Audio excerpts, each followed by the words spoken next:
बहुत समय पहले की बात है। एक बड़े राज्य में एक अमीर आदमी अपनी दो बेटियों के साथ रहता था। उसकी पत्नी का बहुत पहले देहांत हो गया था और अपनी बेटियों के लिए उसने दूसरी शादी कर ली। उसकी दूसरी पत्नी बहुत ही घमंडी और क्रूर थी। वह केवल अपने दो ही बच्चों से प्यार करती थी और अपनी सौतेली बेटी, जो कि उसके पहले पति की पहली पत्नी की संतान थी, को बिल्कुल भी पसंद नहीं करती थी।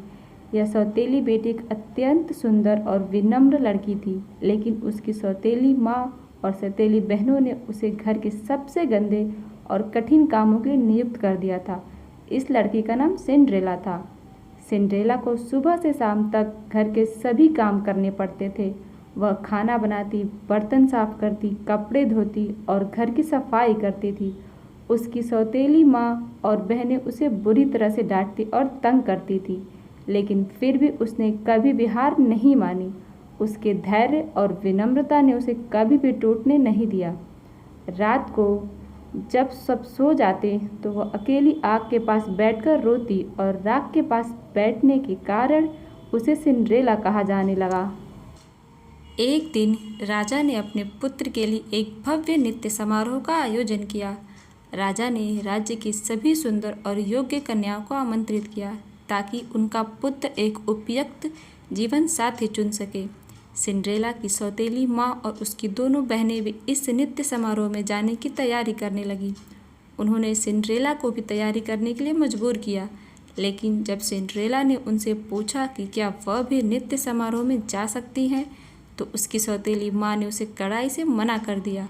उन्होंने उसका मजाक भी उड़ाया और कहा कि वह एक नौकरानी है और वह नृत्य समारोह में जाने के लायक नहीं है। सिंड्रेला बहुत उदास हो गई, लेकिन उसने अभी भी आशा नहीं खोई थी। उसकी सौतेली माँ और बहनें नृत्य में जाने के लिए तैयार हो गई और उसे घर में अकेला छोड़कर चली गई। सिंड्रेला घर में बैठकर रोने लगी। तभी अचानक एक चमकदार रोशनी में उसकी परी माँ प्रकट हुई। यह परी उसकी ईमानदार, विनम्रता और धैर्य से बहुत प्रभावित थी। उसकी मदद करना चाहती थी। परी ने सिंड्रेला से पूछा, तुम क्यों रो रही हो प्यारी बच्ची? सिंड्रेला ने कहा, मैं नृत्य में जाना चाहती हूँ, लेकिन मेरे पास जाने के लिए कोई सुंदर कपड़े नहीं हैं और मेरी सौतेली माँ ने मुझे जाने से मना भी कर दिया है। परी ने मुस्कुराते हुए कहा, तुम चिंता मत करो, मैं तुम्हारी मदद करूँगी। परी ने अपनी जादुई छड़ी को हिलाया और सिंड्रेला के साधारण कपड़े अचानक ही सुंदर गाउन में बदल गए।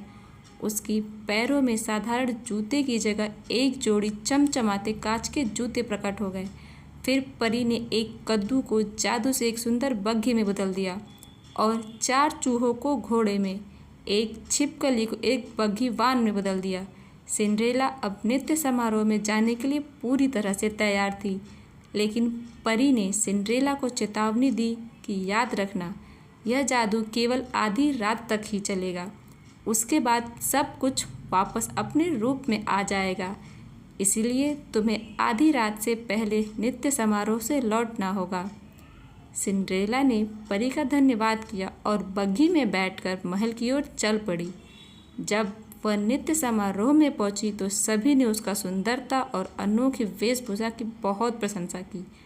राजकुमार उसकी ओर आकर्षित हुआ और उसे नृत्य के लिए आमंत्रित किया। दोनों ने पूरी रात नृत्य किया और बातें की। राजकुमार सिंड्रेला के विनम्रता और सुंदरता से प्रभावित हुआ और वह उसकी पहचान जानने के लिए उत्सुक हो गया, लेकिन सिंड्रेला को परी की चेतावनी याद थी। जैसे ही घड़ी ने आधी रात की घंटी बजाई, वह दौड़कर नृत्य समारोह से बाहर निकल गई। उसकी जल्दी जल्दी एक कांच की जूती उसके पैर से निकलकर महल की सीढ़ियों पर गिर गई। सिंड्रेला ने इसे उठाने का समय ही नहीं पाया और वह बग्घी में बैठकर घर वापस चली गई। राजकुमार ने सिंड्रेला को रोकने की कोशिश की, लेकिन वह सफल नहीं हो सका। वह केवल उसकी एक कांच की जूती ही पा सका। अगली सुबह राजकुमार ने घोषणा की कि वह उस लड़की को खोजेगा जिसने यह जूता पहना था। उसने राज्य के सभी घरों में संदेश भेजा कि वह उस लड़की से विवाह करेगा जिसके पैर में यह जूता फिट होगा। राजकुमार के दूत ने राज्य के सभी घरों का दरवाज़ा खटखटाया, लेकिन किसी भी लड़कियों के पैर में वह जूता फिट नहीं हुआ।